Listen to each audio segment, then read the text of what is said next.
hablábamos nosotros la semana pasada, que hubo unas dificultades grandes en la concepción de Jesucristo. ¿Por qué? Porque José pensó que era un adulterio y más bien estaba a punto de dejar a María, ¿no? Pero que Dios actuó sobrenaturalmente y que se mantuvieron juntos, ¿no? Y ahí nos quedamos. Y luego observamos en este capítulo que ya nació Jesucristo. Entonces no hay ninguna parte aquí donde se ve exactamente el nacimiento de Jesucristo. Si queremos observar eso nosotros, nos tenemos que ir a Lucas. Pero como estamos viéndolos desde Mateo, ahorita no vamos a conservarnos aquí y ver qué es lo que Dios nos quiere decir a través de este pasaje. ¿Ok? Específicamente, ¿qué quiere que pongamos atención Dios en este pasaje? ¿Ok? Y voy a comenzar con el tema y luego leemos los versículos, ¿va? Básicamente esto es lo que sucede. En este momento tenemos que darnos cuenta, todos tenemos una forma de pensar acerca de la Navidad. No hay absolutamente nadie en este mundo que no piense algo acerca de la Navidad cuando llegan estas fechas. Quizás hay alguna nación donde no toca, pero en la mayor parte de las naciones siempre hay una tradición navideña. Y entonces tenemos una gran cantidad de decisiones que podemos tomar, ¿no? Algunos, por ejemplo, les encanta enfocarse en los regalos. Les encanta enfocarse en que en este tiempo, cuando llegue ese día, el 24 y 25, van a poder ellos abrir sus regalos y van a poder observar todo lo que han conseguido a partir del amor de sus familiares, ¿no? O quizás otras personas se enfocan más en la parte de la convivencia familiar, en alguna cena navideña, en estar observando, bueno, en estar viéndose otra vez con la familia que no han visto en un rato, ¿no? O otras personas simplemente les encanta el ambiente de la época. Les encanta ver las luces, les encanta ver los adornos, les encanta ver cómo es que en este tiempo todas las tiendas y todas las plazas se llenan de este ambiente muy cálido, ¿no? Eso es ahorita nada más pensando entre cristianos y el mundo, ¿no? Porque el mundo se concentra más en estas cosas. Y hay una diferencia muy clara entre cómo es que piensa el cristiano y cómo es que piensa el mundo acerca de la Navidad. Pero esta diferencia de pensamiento sucede aún si nosotros pensamos acerca de cristianos, ¿no? Por ejemplo, hay cristianos que también se enfocan en estar enojados en esta fecha por la comercialización que se realiza, porque se abandona por completo a Jesucristo y en este momento no se recuerda que la Navidad tiene que ser acerca del nacimiento de Jesucristo. Entonces, estas personas cristianas de forma justa, se enojan con la fecha, ¿no? Y dicen, no la voy a celebrar, ¿no? Hay otros cristianos que simplemente se rinden con la comercialización, ¿no? Cristianos que les gustan mucho los regalos y entonces también se meten con eso y con la convivencia, aunque siempre recuerdan, lo primero siempre tiene que ser recordar el propósito de la Navidad, el nacimiento del Señor Jesucristo, y se enfocan en eso, ¿no? O hay otros cristianos que dicen, Cristo no nació el 25 de diciembre. Eso es una mentira total, y lo es. Pero les enfocan tanto en eso que dicen simplemente voy a estar indiferente a toda la Navidad. No voy a estar pensando en lo absoluto acerca de la Navidad, ¿sí? Entonces, si notan, estas respuestas entre cristianos son extremadamente distintas y aún así, esas respuestas en cierta forma no importan. ¿Por qué? Porque de todos modos, estas personas sobre las decisiones realmente importantes están decidiendo bien. Están teniendo a Jesucristo en sus corazones. Están teniendo a Jesucristo como su Salvador y como su Rey. Pero tenemos que ver nosotros que sí hay decisiones que importan grandemente, ¿no? Sí hay una respuesta que importa. Y eso es si recibiremos nosotros a Jesucristo o no. Si vamos a recibir a Jesucristo en esta época o no lo vamos a recibir. Y simplemente vamos a ignorar que existe. O peor, vamos a odiarlo o vamos a tener una buena respuesta a Jesucristo en el centro de nuestras vidas. ¿Okay?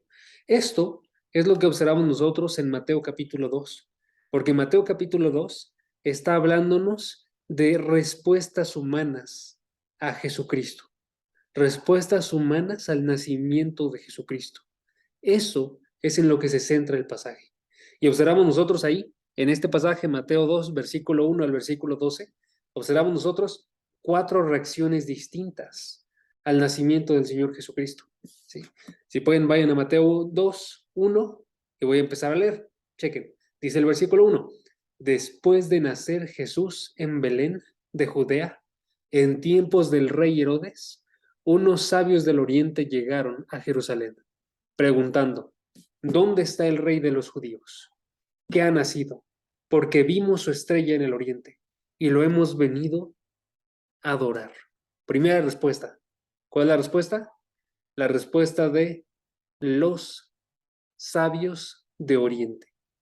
Si tiene una reina Valera, probablemente va a decir los reyes. Los magos, perdónenme. Los magos, ¿sí? O creo que sí le llaman los reyes magos, no me acuerdo bien. Denme 2 segundos. Déjenme checar eso nada más. Sí. No, en la Reina Valera. En la Reina Valera aparece como unos magos. Sí, aparece como los magos. Ok.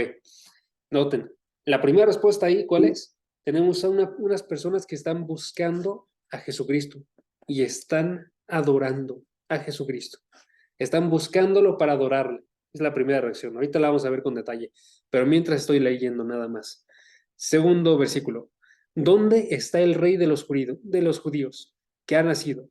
Porque vimos su estrella en el oriente y lo hemos venido a adorar. Versículo 3.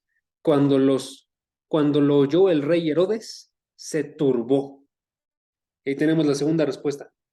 El rey Herodes responde de una forma. ¿Cómo? Se turbó. Y toda Jerusalén con él. Tercera respuesta. El pueblo de Jerusalén va y también se turba con Herodes. ¿Sí? Versículo 4. Entonces el rey reunió a todos los principales sacerdotes y escribas del pueblo y averiguó de ellos dónde había de nacer el Cristo. Y ellos le dijeron, en Belén de Judea, porque así está escrito por el profeta. Y tú, Belén, versículo 6, tierra de Judá, de ningún modo eres la más pequeña entre los príncipes de Judá, porque de ti saldrá un gobernante que pastorará a mi pueblo Israel. Versículo 7. Entonces Herodes llamó a los sabios en secreto y de ellos determinó el tiempo exacto que había aparecido la estrella. Ojo, me quedo en este versículo por un momento. Noten que ahí está la cuarta respuesta. Y la cuarta respuesta simplemente es nada, indiferencia. ¿Quiénes respondieron así? Respondieron así los principales sacerdotes, los escribas del pueblo, eso es, las personas que conocían la palabra, la Biblia, y aún así tuvieron una indiferencia en su corazón. Dijeron, Jesucristo va a nacer en Belén, pero no vamos a ir. ¿Sí? Dijeron ellos, no tenemos que ir porque no estamos como tal esperando de esta forma a Cristo. ¿Sí? Entonces, a pesar de que ellos sabían la respuesta, no reaccionaron, fueron indiferentes. ¿Sí? Y ya me quedo en este versículo en la lectura, pero todavía nos faltan unos versículos, ¿no? Pero noten esa idea. Ya llevamos 4 respuestas aquí, 4 respuestas. Unas personas vienen a adorar a Jesucristo, otras personas vienen a odiar a Jesucristo, otras personas están turbándose por Jesucristo, otras personas están siendo indiferentes a Jesucristo. Todos están teniendo una reacción a Jesucristo, porque aún la indiferencia es una reacción, ¿sí? Y nosotros no podemos, nosotros no podemos ser indiferentes a Jesucristo, o no podemos reaccionar mal a la venida de Jesucristo. Más bien tenemos que procurar tener una reacción como la de los reyes, como la de los magos, perdónenme, ¿sí? De buscar y adorar a Jesucristo, ¿ok? Entonces vamos a observar estas reacciones una por una. Primera reacción, esa es la reacción de buscar y adorar a Jesucristo. En otras palabras, la reacción que tenemos que tener. Tú y yo tenemos que tener la reacción de debo de buscar y adorar a Jesucristo. ¿Ok? Y eso es lo que aprendemos nosotros de los magos, de los sabios de Oriente. ¿Ok? Pero antes de que damos la respuesta, noten, ¿quiénes son estas personas? ¿Quiénes son estos hombres? Porque nada más dice el versículo 1, después de nacer Jesús en Belén de Judea, en tiempos del rey Herodes, unos sabios del oriente llegaron a Jerusalén. ¿Sí? Y esa es la descripción más grande que tenemos de ellos. Unos sabios del oriente. ¿Quiénes son estos hombres? ¿Ok? Y por eso tenemos que romper algunas de las imágenes populares que tenemos de los Reyes Magos. ¿Ok? Porque los Reyes Magos no son de la forma en la que se nos plantean en la cultura. Si tú ves un nacimiento, vas a ver a tres hombrecitos. Vas a ver probablemente a uno de ellos que esté con una piel oscura. Vas a verlos a ellos, de hecho, ya están nombrados, ¿no? Melchor, Gaspar y Baltasar, ¿no? Y vas a estar observándolos inclinándose delante de Jesucristo, ¿no? Que eso sí es cierto, para que veas. Los vas a ver también con una corona, los vas a ver con una vestimenta real, muy ostentosa, ¿no? Pero esto es contrario a lo que vemos en la palabra, ¿ok? Porque lo que notamos en este versículo es, son varias cosas que son diferentes, ¿ok?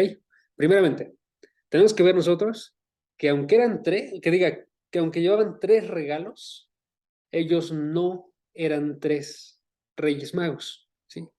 Eso es lo más probable. ¿Por qué? Porque su número no se declara. Se nos dice unos sabios del oriente. No se nos dice en ningún momento que eran tres, ¿no? Y lo que sí se nos declara, chequen ustedes en el versículo, de menos segundos, en el versículo 3, lo que sí se nos declara era que eran suficientemente notables, o sea, eran tantos hombres que eran notable para Jerusalén, que ellos estaban ahí, y por eso se turbaron. Chequen el versículo 3. Cuando lo oyó, el rey Herodes se turbó, y toda Jerusalén con él. Tenían que ser tantos hombres como para que toda Jerusalén se turbara delante de su presencia. ¿Sí? Entonces, si notan, no podrían haber sido nada más tres hombres, ¿no? De todos modos, lo dejamos abierto, ¿ok? Pero esa primera cosa, no eran tres hombres, ¿no?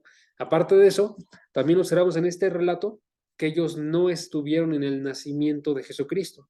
Usualmente, les digo, los vemos nosotros en el nacimiento, los vemos con los pastores, los vemos con el burrito que está ahí delante del pesebre, ¿no? Pero esto no sucedió así. Ellos más bien estuvieron meses viajando a partir del nacimiento de Jesucristo y lo encontraron a Jesucristo en su casa, no en un pesebre. Noten el versículo 11, entrando en la casa, vieron al niño con su madre María. ¿Sí? ¿Notan? Ya no se encuentran en el pesebre, ya no se encuentran ellos en esta figura del nacimiento. Entonces tenemos ahí una segunda diferencia, ¿no? En este caso observamos que tampoco estaban en un pesebre. Pero más allá, cosas más importantes. Estos hombres no eran reyes, eran consejeros y no eran magos, eran sabios, ¿sí? No eran magos, sino que esta palabra que está aquí se traduce de una mejor forma como sabios. Por eso la Biblia de las Américas, la nueva Biblia de las Américas, dice unos sabios del Oriente. Estos sabios eran unos consejeros reales, unos consejeros para el rey, ¿sí? Y en el mejor de los casos, estos eran unos eruditos que tenían mucho conocimiento y ese conocimiento lo utilizaban para aconsejar al rey en cómo es que iba a llevar su gobierno él, ¿sí? Los más famosos sabios que aparecen en la Biblia son Daniel y sus amigos. ¿Se acuerdan ustedes de ellos?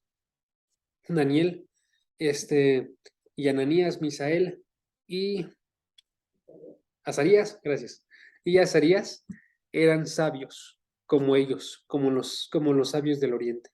Si ustedes se acuerdan, ellos estaban en Babilonia y ellos eran hombres que estaban preparados, que estaban buscando en este caso ser preparados con toda se nos dice en Daniel capítulo 1, con toda la literatura, la lengua de Babilonia para poder aconsejar al rey. Y solamente llegaban a esa posición los mejores de toda la nación. ¿Sí?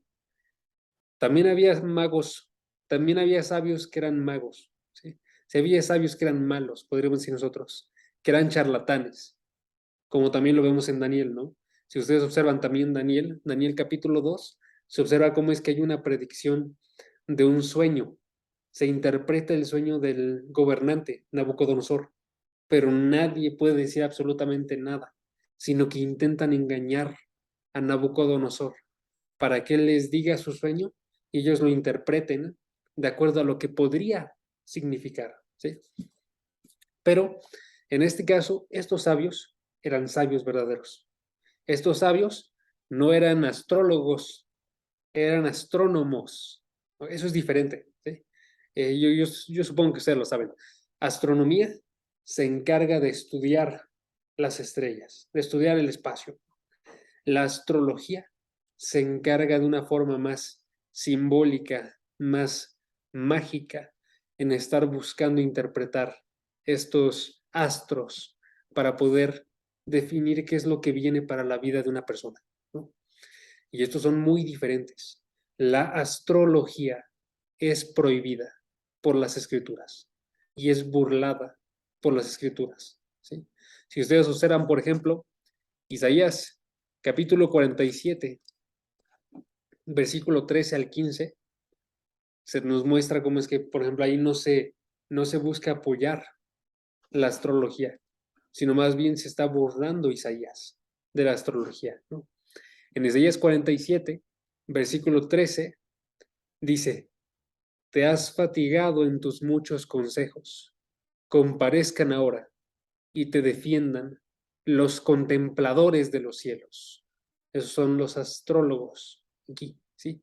Los que observan las estrellas, los que cuentan los meses para pronosticar lo que vendrá sobre ti, ¿sí? Eso es, ellos no se pueden defender porque lo que están haciendo es completamente falso y prohibido. Están buscando ver las estrellas y contar los meses para poder ver lo que vendrá en el futuro. Y eso es adivinación, ¿sí? Versículo 14. He aquí que serán como tamo, fuego los quemará. No salvarán sus vidas del poder de la llama. No quedará brasa para calentarse, ni lumbre a la cual se sienten.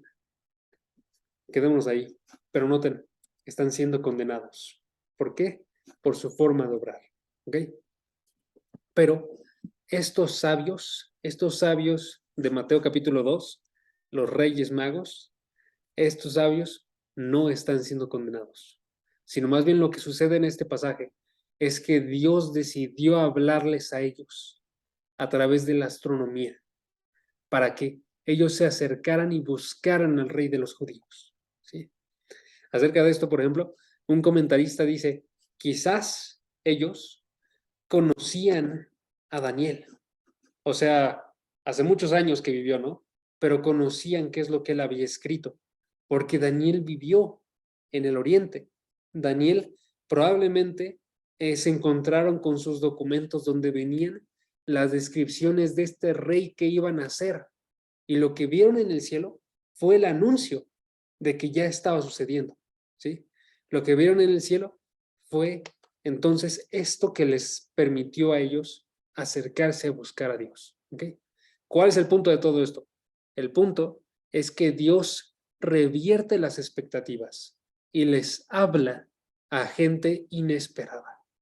Y esa gente inesperada es traída a Jesucristo. Ese es el punto. El punto es, Jesucristo fue por todas las naciones, ¿sí? Dios los trae de todas las naciones. Chequen, por ejemplo, Isaías 60, versículo 3. Ahorita que ya estamos cerca de Isaías 60. Isaías 60, versículo 3, es una profecía y está hablando acerca de cómo es que llegarán las personas a Jesucristo. Y esta profecía es lo que se cumplió delante de Jesucristo en su nacimiento.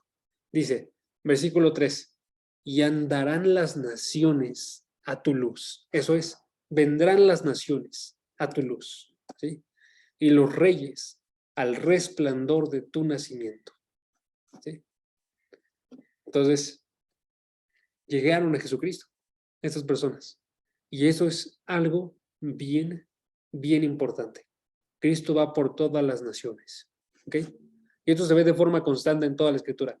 En Mateo nada más, por ejemplo, se enfatiza porque en el capítulo 8 se ve a un centurión, eso es un soldado romano que comandaba a 100 soldados. Se ve que él tiene una fe que es mayor que la de todos en Israel. Un soldado romano, ¿sí? No el sacerdote, no el principal sacerdote, sino un soldado romano que tiene una fe tremenda hacia Jesucristo. Y se enfatiza más todavía en Mateo, cuando al final de Mateo, en Mateo capítulo 28, Jesucristo envía a sus discípulos a todas las naciones a proclamar su evangelio. ¿Por qué? Porque Él vino por todos, ¿sí? Él vino por todo tipo de hombres, hombres en todo lugar, gente de toda nación, sin excepciones, ¿sí? Por ejemplo, también Apocalipsis capítulo 5, versículo 9 nos recuerda esto. Si gustan ese no lo busquen, se los paso aquí. Apocalipsis 5, 9 dice, es un canto, ¿ok? Voy a leer nada más el canto. Dice, digno eres de tomar el libro y de abrir sus sellos, porque tú fuiste inmolado y con tu sangre compraste para Dios a gente de toda tribu, de toda lengua, de todo pueblo y de toda nación. ¿Sí? Cristo vino por gente de toda tribu, lengua, pueblo y nación, sin ninguna excepción. ¿Ok? Pregunta, ¿qué nos enseña eso a nosotros? Nos enseña que tú y yo no podemos limitar nosotros con quién estamos compartiendo el Evangelio. No podemos hacer ninguna excepción en lo absoluto, ya sea por pena o si alguien lo realizara por racismo, por eso, ¿saben? Más bien, todos nosotros tenemos que comunicar el Evangelio a todos, porque tú no sabes quién de ellos va a recibir el Evangelio, ¿sí? Tienes que predicarlo de forma constante y a todos traerlos a los pies de Jesucristo, ¿ok? Pero más bien regresemos a lo que estamos hablando ahorita. Respuestas a Jesucristo, ¿ok? Noten, Cristo vino por todo el mundo. Entonces, ¿qué tienen que hacer el mundo? ¿Qué tenemos que hacer nosotros? ¿Qué hicimos nosotros? Si ya somos cristianos, ¿qué fue lo que hicimos? Fue que nosotros respondimos bien a Él. Buscamos adorarle de vuelta, ¿sí? Él nos buscó y nosotros ahora buscamos adorarle a Él. Y lo buscamos a Él cada día. Y esto es lo que hicieron en este caso los magos. Noten, ya les había comentado ahorita, pero lo repito. Ellos viajaron por meses para acercarse a Jesucristo. ¿Ok? Pregunta, tú y yo, ¿qué tanto estamos haciendo nosotros para buscar a Jesucristo? Quizás no viajamos meses, pero podemos estar nosotros rindiendo de nuestro tiempo a Él para buscarlo en su palabra, ¿sí? Eso es lo que tendríamos que hacer nosotros.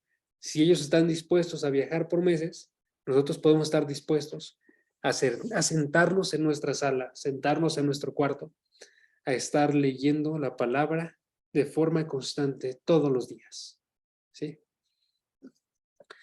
¿Qué más tenemos que hacer nosotros? Tenemos que buscarlo en oración,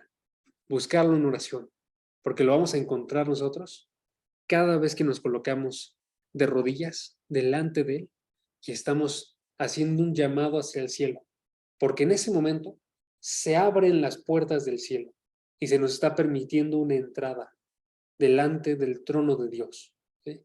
Esos viajes que no te cuestan nada son los que más deberíamos estar buscando realizar, tú y yo, ¿sí? ¿Por qué? Porque son los que nos llevan a la presencia de Dios, nos permiten a nosotros decirle de nuestra necesidad, hablar o más bien pedirle que nos dé a nosotros visión de lo que viene en su palabra, ¿sí? Buscar interceder por otras personas, todas a través de buscar a Cristo en la oración, ¿ok? Continuemos con el pasaje. Ya vimos nosotros hasta ahorita que tenemos que buscar a Jesucristo. Pero falta una cosa, ¿ok? Tenemos que adorar a Jesucristo. Esto es lo que hicieron ellos. Ellos lo buscaron, pero no lo buscaron para verlo. No lo buscaron para hablarle como un amigo. no lo buscaron para estarle observando como aquel que es igual a ellos, sino para adorarle, para postrarse delante de él. ¿Ok? Noten, continúo. Ellos viajaron por meses, noten, y luego vemos nosotros, versículo 2, que era siguiendo una estrella en el oriente. ¿Ok? Dice, y lo hemos venido a adorar. Termina el versículo 2. ¿Ok? Nada más una pequeña pausa, antes de que me mueva de esto. Ojo, la parte de la estrella no me voy a concentrar en eso ahorita, pero les digo un comentario bien rápido. La parte de la estrella es rechazada universalmente por todos los escépticos. Eso es por todas las personas, porque una estrella que te lleva a un lugar, delante de Jesucristo literalmente, es un hecho sobrenatural que no reciben. Más bien lo que piensan ellos es que es una leyenda, que lo que está haciendo Mateo es que está citando mitos como los que sucedían en historias paralelas, ¿no? Por ejemplo, en literatura antigua se ponían mitos donde el héroe era guiado por una estrella para llegar a su destino. ¿Ok? Esto es más antiguo que lo que hablamos nosotros ahorita de Jesucristo. ¿Sí? Pero también hay sucesos que son marcados con una estrella en la literatura de este tiempo. Por ejemplo, cuando se vio la muerte de Julio César, también se escribió que fue marcado por una estrella. Cuando se vio el nacimiento de Augusto César, se vio que fue marcado por una estrella. ¿Sí? Entonces, lo que están pensando las personas simplemente es que esto no pudo suceder y que lo que hizo Mateo fue robarse relatos similares o para engañar o que lo engañaron a ellos contándole estos relatos. ¿Ok? Nosotros sabemos que Dios se encuentra a cargo de los astros. Él mismo los creó. ¿Sí? En Génesis capítulo 1 aparece cómo es que Él los crea para que alumbren el cielo nocturno. ¿Sí? Los crea Él para que sirvan de señales para las temporadas. ¿Ok? O para saber dónde te encuentras también. Él puede mover los astros. ¿Sí? Entonces no podemos dejarnos engañar por ninguno de estos comentarios. Cierro el comentario, cierro la pausa y continuamos, ¿ok? Se dirigieron a Belén, dice el versículo, y estoy leyendo en el versículo 9, si no me falla, sí, 9. Dice, después de oír al rey, los sabios se fueron. Me salté varios versículos, ahorita regreso a ellos. Después de oír al rey, los sabios se fueron, y la estrella que habían visto en el oriente iba delante de ellos, hasta que llegó y se detuvo sobre el lugar donde estaba el niño. La estrella se detuvo sobre el lugar donde estaba el niño. Versículo 10. Cuando vieron la estrella, se regocijaron mucho, con gran alegría. Entrando en la casa, vieron al niño con su madre María, y postrándose, lo adoraron. Me quedo ahí por ahorita. Noten primeramente que adoraron a Cristo, no adoraron a Jesús y a María, o no adoraron a toda la familia, adoraron a Jesucristo. ¿Ok? Eso nada más se los comento porque es bastante notable. Si ustedes tienen algún amigo cristiano, alguna familia cristiana, católica, algún amigo católico, alguna familia católica, que pueden llevarlos a este pasaje y decirles, nota, adoraron a Jesucristo. Jesucristo es quien tiene que ser adorado, no María, ¿sí? O no Jesús y María, que es la forma en la que lo concebirían ellos, ¿no? Pero bueno, esa nada más otra pequeña pausa. Pero noten, están adorando a Jesucristo y se están postrando delante de él. ¿Qué significa postrarse? Esta es una palabra griega, se las voy a anotar. Está medio difícil leerla. Proskineo. Proskineo, esta palabra griega hace referencia a cuando alguien cae a los pies de alguien más, ¿sí? Y en este caso puede significar respeto, puede significar homenaje. Eso es un respeto como el que tú le tienes a alguien que es mayor a ti, ¿no? Por ejemplo, si estás delante de un rey, si estuvieras delante del rey Charles, ahorita probablemente te postrarías, ¿sí? Quizás no te postrarías literalmente de rodillas tú, pero sí inclinarías la cabeza, sí te pondrías en cierta forma con una actitud rendida. ¿Por qué? Por la autoridad que tiene. Tiene un cierto respeto y un homenaje que se le tiene que dar, ¿sí? Pero también puede significar adoración, ¿ok? Y en este caso, noten, estamos haciendo referencia a adorar, ¿ok? Ahora, tendremos que preguntarnos, ¿qué tanto conocían ellos a Jesucristo?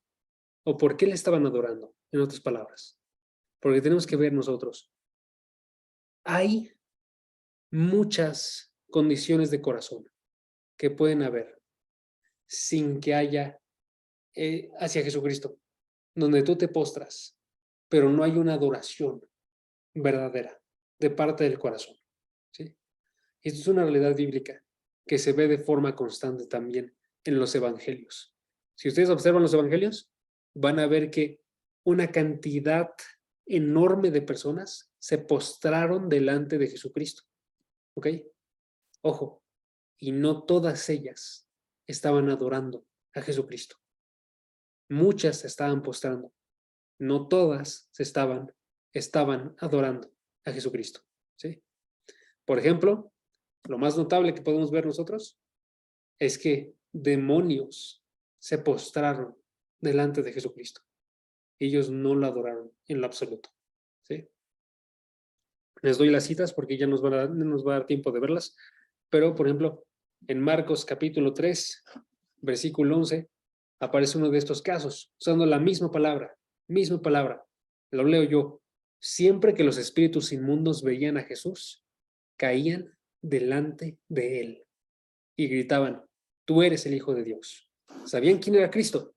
Se postraban delante de Jesucristo, pero no se postraban para adorar a Jesucristo, porque eran espíritus inmundos, ¿sí? Y esto no es los únicos que se postran. También, por ejemplo, en Marcos 10 aparece el joven rico. ¿Se acuerdan ustedes del joven rico? El joven que dijo a Jesucristo, ¿cómo haré para ganar la vida eterna? Y Jesucristo le dijo, deja todo lo que tienes, ven y sígueme, ¿sí? ¿Qué hizo él? No lo siguió. Y sin embargo ya se había postrado delante de Jesucristo, pero no se había postrado a adorarle, ¿no? Marcos 10:17, también lo leo. Marcos 10:17 dice, cuando Jesús salía para irse, vino un hombre corriendo y arrodillándose, prosquineo, delante de él, le preguntó, ¿sí? Pero notan, no estaba adorando a Jesucristo, ¿sí? Tenemos que preguntarnos nosotros, ojo, nada más sabiendo esto, preguntarnos más bien, en vez de qué estaba sucediendo en el corazón de los reyes, tenemos que preguntar nosotros, ¿qué estás haciendo tú el día de hoy? Que luce como oración, pero no es adoración. Que luce como adoración, perdóname, pero no es adoración, ¿sí? Porque esas actitudes que nosotros tenemos, que son acciones correctas, tienen que volverse en actitudes correctas, ¿sí? Es lo que tenemos que checar nosotros. Quizás el día de hoy estamos leyendo nuestra Biblia, pero no la estamos leyendo por buscar a Dios de forma verdadera. Quizás el día de hoy nos estamos acercando en oración, pero es una oración que está buscando tu propio bien y no estás orando como Cristo en Mateo capítulo 6, que Él comienza sus oraciones siempre. Hágase tu voluntad en los cielos como en la tierra, ¿sí? Que venga tu reino, ¿sí? Eso es una oración de adoración. Quiero adorarte a ti, ¿sí? Quizás el día de hoy estoy yendo a la congregación, estoy uniéndome en la alabanza, estoy alzando mis manos, estoy saltando y estoy cantando, pero lo estoy haciendo más por lo divertido que es, que por estar intentando adorar a Jesucristo, ¿ok? Eso, amigos, sería algo terrible que estuviera sucediendo. Tenemos que buscar nosotros una adoración correcta, ¿ok? Y ya regresando a los magos, no sabemos qué sabían ellos de Jesucristo, pero sobre lo que sí sabían, que sí sabemos nosotros, que era el rey de los judíos. Quizás no sabían que era Dios, quizás no sabían que era el Cristo, pero sabemos que lo que sí sabían, en eso estaban dedicándose de forma completa y entregándose a adorar a Cristo. Se estaban inclinando, ¿sí? Entonces hagamos nosotros también eso, ¿ok? Y no solo estaban inclinando, estaban dando regalos. Continúen leyendo así el resto del versículo 11. Y postrándose, lo adoraron, y abriendo sus tesoros, le presentaron obsequios de oro, incienso y mirra. ¿Ok? Noten, abriendo sus tesoros, se los presentaron. Abrieron lo que era más preciado que traían ellos, y eso se lo entregaron a Jesucristo. ¿Ok? Y aquí también tenemos que hacer un par de notas, pero las hago bien rápidas. ¿Ok? No quiero que pensemos más de cada uno de estos regalos de lo que se debería. ¿Ok? Hay quienes piensan que todos estos regalos tienen un peso simbólico. ¿Ok? Por ejemplo, que la mirra estaba haciendo referencia al entierro de Jesucristo. Eso no es necesariamente correcto. ¿Ok? Entonces no deberíamos de pensarlo, aunque sea no de forma dogmática. O sea, de nada más esto es lo que me dijeron, lo voy a creer. ¿Sí? Sino más bien ver lo que sí podemos decir nosotros seguro de estos regalos es que eran extremadamente preciados, por eso eran tesoros, y que eran regalos para un rey. Eran regalos que eran tan caros que solamente se le entregaban a un rey. ¿Sí? Y es lo que ellos están pensando de Jesucristo. Están viéndolo a él como un rey y le están regalando obsequios como un rey. ¿Sí? Si hay algún simbolismo, muy probablemente sea el que se encuentra en el Salmo 72, que como estoy haciendo un resumen corto, otra vez se los voy a leer, pero en el Salmo 72, versículo 10 y 11, se los voy a leer, se nos dice, los reyes de Tarsis y de las islas traigan presentes, los reyes de Sabá y de Seba ofrezcan tributo y póstrense ante él todos los reyes de la tierra y sírvale todas las naciones. ¿Qué nos dice ese versículo? Nos dice que esos regalos que se estaban dando eran regalos como representando a todas las naciones, postrándose delante de Jesucristo. Otra vez la idea de gente de toda nación llega a Jesucristo. ¿Ok? Entonces es lo que podría estar haciendo alusión los regalos. ¿Ok? Pero aquí la parte importante para nosotros es tu respuesta. ¿Cuál es tu respuesta? Pregunta, tu respuesta delante de Jesucristo, además de una actitud correcta, es entregar de forma sacrificial tus tesoros delante de Él, ¿o no lo es? Si yo voy y le entrego a Él lo más valioso que tengo, le entrego mi vida entera a Jesucristo como un regalo de adoración, ¿sí? Porque es lo que tiene que pasar, es lo que nos está mostrando. Ellos le entregaron unos regalos muy costosos. Nosotros que sabemos que es Jesucristo, el Rey de todo el universo, el que comanda todas las cosas y las sostiene por la palabra de su poder, nosotros le entregamos todo, ¿sí? Como un regalo para Él, en adoración. ¿Ok? Entonces, ¿qué nos enseña el ejemplo de los Reyes Magos? De los sabios de Oriente. Nos enseñan que tenemos que buscar a Cristo, que hacer esfuerzos, que hagamos esfuerzos por buscar a Jesucristo cada uno de los días de nuestra vida. Nos enseñan que tenemos que postrarnos delante de Jesucristo en nuestro corazón, primeramente, ¿sí? Con un corazón contrito, le adoramos a Jesucristo, ¿sí? Y luego lo adoramos con acciones. Postrarnos de verdad, ¿sí? Postrarnos y adorarle a Él de todas las formas que podamos. Y nos enseñan que tenemos que traer a Jesucristo nuestros tesoros. Y esos tesoros, dárselos como regalos de adoración a Jesucristo. ¿Okay? Lo que tengas que dejar por Jesucristo vale la pena. Y lo que tienes, dáselo a él. Todo lo bueno que tienes, dáselo a él para que él lo ocupe. ¿Ok? Primera reacción. Segunda reacción. Si notaron, ese es el punto más largo. Por muy obvias razones. Porque ya casi se nos acaba el tiempo. Pero vamos a ver la segunda reacción, la tercera y la cuarta rápidamente. ¿Ok? Segunda reacción. Rechazar por completo a Jesucristo. Esta fue la reacción de Herodes. ¿Ok? Su reacción fue primeramente, chequen el versículo 3, cuando lo oyó, el rey Herodes se turbó. Eso es, escuchó que había un rey, pero él no tenía ningún hijo. Un rey que estaba naciendo, pero no le estaba naciendo ningún bebé a él. ¿Y qué escuchó él? Herodes escuchó una amenaza. Se preocupó. ¿Qué es lo que significa se turbó? ¿Sí? ¿Ok? El rey Herodes era un gobernante que era muy talentoso, ojo, pero era muy violento y paranoico. Y este rey buscó, por ejemplo, el asesinato de varios de sus hijos. Asesinó a su esposa favorita. ¿Por qué? Por esta paranoia de estar perdiendo el control.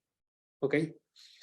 Este rey se turbó tan grandemente, de hecho, que turbó al resto de Jerusalén. Si notan el versículo 3, se turbó y toda Jerusalén con él.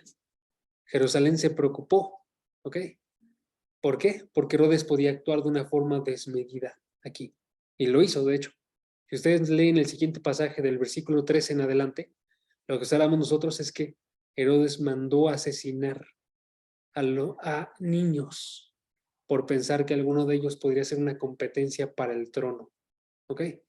Pero lo que quiero que noten más aquí es que noten que en algún punto Herodes se enteró de quién era Jesucristo. ¿Ok? Voy a leer el pasaje, nada más para que noten esto, ¿ok? Dice el versículo 3, se turbó y toda Jerusalén con él. Versículo 4, entonces el rey reunió a todos los principales sacerdotes y escribas del pueblo y averiguó de ellos dónde había de nacer el Cristo. ¿Notaron estas dos últimas palabras? El Cristo preguntó, díganme, sacerdotes principales, escribas, ¿dónde va a nacer el Cristo? Eso es, Herodes sabía que Jesucristo era el Mesías prometido, el que iba a traer libertad para Jerusalén, el que era el mismo Dios, el que era ese ser sobrenatural que aparece en Daniel, capítulo 7, ¿sí? Como aquel que se le entrega todo poder arriba de todo el mundo y todo lo que existe, ¿sí? Y a él rechazó. En otras palabras, tenemos aquí a una persona que está rechazando al mismo Dios. Depende también cómo lo interpretemos de qué tanto conocía él, pero al menos sí sabía que era este ser que iba a libertar a toda Israel, ¿sí? Entonces, ¿qué es Herodes? Herodes es como una representación de un enemigo de Dios, de un agente de Satanás, de un anticristo que está buscando erradicar por completo el gobierno de Dios. ¿Por qué? Porque no quiere que se le quite el gobierno a él. ¿Ok? Y esto sucede el día de hoy, amigos. Esto sucede el día de hoy con personas que odian a Dios. Ateos, filósofos, personas que quieren erradicar la fe y que de forma constante pelean en contra de ella. Amigos, yo no quiero que ninguno de nosotros quede en ese lugar alguna vez. ¿Sí? No tenemos que odiar a Jesucristo en ningún momento. Y yo sé que ustedes lo saben. No, pero los otros dos, siento que son las siguientes dos reacciones, creo que son más cercanas a lo que puede suceder con nosotros. Entonces voy a moverme a ellas, ¿ok? Pero esta es la segunda reacción. Tercera reacción. La tercera reacción es la reacción de unos segundos, lo voy a anotar. Aquí está. De turbarnos con el tiempo. Eso es preocuparnos con lo que sucede el día de hoy. ¿Okay? dentro de toda Jerusalén había gente que estaba esperando a Jesucristo, gente que estaba esperando el Mesías. Pero esta gente, observando la turbación de Herodes, se turbó también él. O sea, esas personas dijeron, nos preocupa más la reacción de Herodes de lo que nos da esperanza la llegada de Jesucristo. Eso puede pasar con nosotros. Si nosotros vamos y empezamos a preocuparnos más por lo que pasa en este momento actual, por lo que van a pensar las personas de los cristianos, que por estar buscando a Jesucristo de forma verdadera. Uno de los mejores ejemplos de esto, Daniel, cuando se prohíbe la oración y adoración, en este caso, a todo otro Dios que no sea el gobernante de Babilonia, Daniel decide ignorar por completo eso. Él pudo haberse preocupado por su vida, pero decide ignorarlo por completo. Esa es la forma en la que tú y yo tenemos que reaccionar, ¿sí? Pero eso es lo más cercano que puede suceder a cada uno de nosotros. Quizás nos vamos a preocupar tanto por lo que sucede el día de hoy, nos vamos a preocupar tanto por la reacción de otros al cristianismo, que no vamos a buscar a Jesucristo, ¿sí? Que no sucede eso con nosotros. Esa fue la reacción de toda Jerusalén en el versículo 3, ¿ok? Y última reacción, cuarta reacción, ser indiferentes a Jesucristo. Y esa es la que observamos en el versículo 4, 5 y 6, que es donde aparecen los principales sacerdotes y los escribas. ¿Okay? Y lo que pasa es esto. Versículo 4. Reúne a todos los principales sacerdotes, escribas del pueblo, y averigua de ellos dónde había de nacer el Cristo. Ellos le responden correctamente. Ellos citan Isaías. No, denme unos segundos. Es que ese sí lo debí de haber buscado. Denme unos segundos.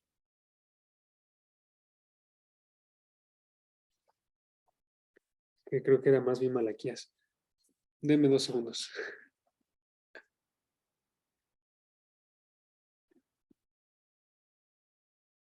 Sí, Miqueas. Miqueas 5:2. Ellos citan Miqueas 5:2. Y su reacción, sin embargo, es la de indiferencia. Dejan por completo a Jesucristo de lado. Y más bien ellos no tienen ninguna reacción, ninguna respuesta, tanto así que ni siquiera se ve en qué momento desaparecen de la narrativa. ¿Sí? Ellos dijeron, en Belén de Judea, porque así está escrito por el profeta. Citaron la escritura y después de eso fueron indiferentes por completo a Jesucristo. ¿Ok? ¿Cómo eso nos impacta a nosotros?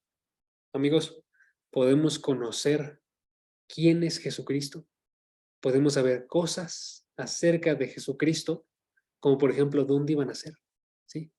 Podemos saber nosotros tú lo que tú quieras acerca de Jesucristo, y aún así que nuestra reacción sea la de ser movidos tanto a Él que no se note en lo absoluto ningún cambio en nosotros. Eso es, ser tan indiferentes a Él que respondemos de la misma forma que ellos. Nos quedamos quietos en nuestro lugar.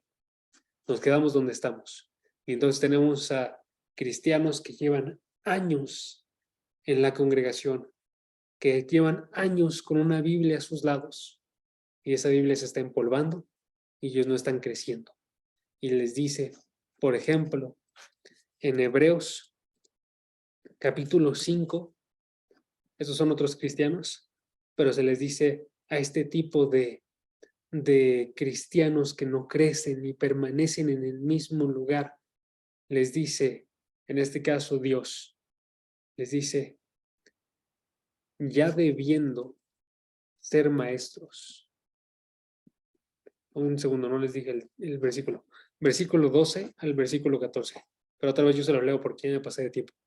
ya debiendo ser maestros, después de tanto tiempo, tenéis necesidad de que se os vuelva a enseñar cuáles son los primeros rudimentos de las palabras de Dios. Y habéis llegado a ser tales que tenéis necesidad de leche y no de alimento sólido. Y todo aquel que participa de la leche es inexperto en la palabra de justicia, porque es niño. Pero el alimento sólido es para los que han alcanzado la madurez, para los que por el uso tienen los sentidos ejercitados en el discernimiento del bien y el mal. Noten, ¿qué les faltó a ellos? Les faltaron al menos dos cosas. Les faltó buscar en la palabra, porque se nos dice, son inexpertos en la palabra de justicia. No se acercaron a la palabra, ¿sí? Tú y yo podemos conocerla, podemos incluso saber versículos, y que nuestro conocimiento sea tan superficial como el de estas personas. Un verdadero conocimiento impacta el corazón, pero el conocimiento de ellos solamente era, no sabemos el versículo, lo podemos citar, sabemos qué dice, pero no ha transformado mi corazón. ¿Sí? Eso es un error extremadamente grande. Es una persona inexperta en la palabra de justicia. ¿Ok? Y la segunda cosa que les faltaba a estas personas era hacer uso de lo que saben. Dice, versículo 14, por el uso, que las personas maduras son las que por el uso tienen los sentidos ejercitados. Para tener sentidos ejercitados, tiene que haber un uso. Si yo abandono el ejercicio, voy a perder por completo cualquier fuerza que tenga en la palabra. ¿Sí? Los sacerdotes y los escribas en este momento eran apáticos, y tú y yo también podemos serlo. Tener nuestro conocimiento cerca de Dios, pero nuestro corazón extremadamente lejos. ¿Sí? Estar informados, pero no estar movidos. ¿Sí? Necesitamos las dos, amigos. Necesitamos las dos, ¿sí? Y esto tengo que enfatizarlo grandemente.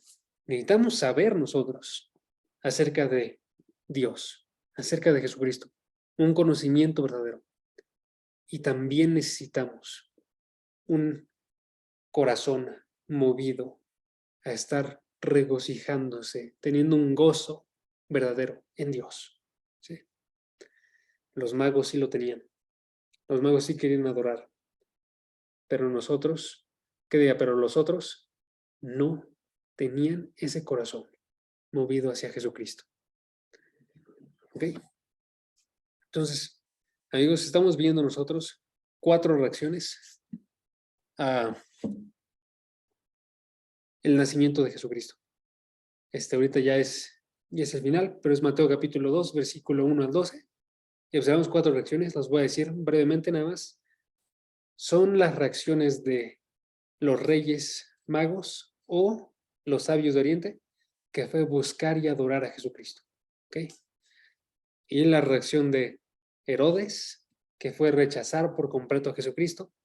La reacción de el pueblo de Israel, que fue turbarse por el tiempo. Y la reacción de los sacerdotes y los escribas, que fue ser indiferente a Jesucristo. Amigos, que ninguna de estas reacciones, que aunque son diferentes, son extremadamente parecidas en que ignoran a Dios. Que ninguna de estas reacciones forme parte de nuestra vida. Okay. Último comentario antes de que acabemos y oremos. Noten que estas 3 reacciones son diferentes. Estas 3 reacciones son muy diferentes. Es muy diferente odiar a Jesucristo a simplemente ser distraído por el tiempo. Es muy diferente ser indiferente voluntariamente a ser distraído por el tiempo. Pero en la eternidad, estas 3 lucen igual, amigos.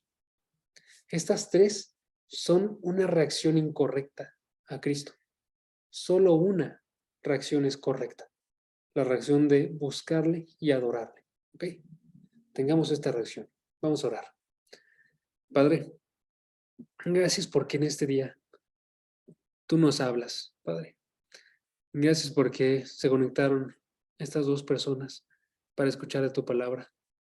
Te pido que esta palabra pueda ser en verdad un impacto en ellos, que que puedan escuchar lo importante que es acercarnos a ti, que puedan proclamar eso delante de otras personas y que no se rindan a estar pensando que simplemente van a ser rechazados o pensando que nada más les van a dar el avión, sino que sepan que va a haber en verdad cristianos llamados a tus pies, si tienen esa valentía para poder estar predicando. Padre, te pido para que todos nosotros vigilemos la forma en la que andamos el día de hoy y que vigilemos porque tengamos una buena respuesta delante de ti. Tú naciste hace 2000 años, no acabas de nacer hace unos meses, Padre Jesucristo. Pero aún así, el día de hoy reaccionamos nosotros a ti de una forma muy similar. Y no quiero que permanezcamos en ninguna de estas malas reacciones, sino que seamos como estos sabios que supieron utilizar bien su tiempo, te buscaron y te adoraron de forma verdadera. Padre, que seamos así cada uno de nosotros. Te doy las gracias por cada uno de ellos, por sus corazones y por los de todos los que no pudieron estar, Padre. Pero te pido que tú también los bendigas y te pido principalmente por el mío. Muchas gracias, Padre. En el nombre de Jesús. Amén. ¿Qué, amigos?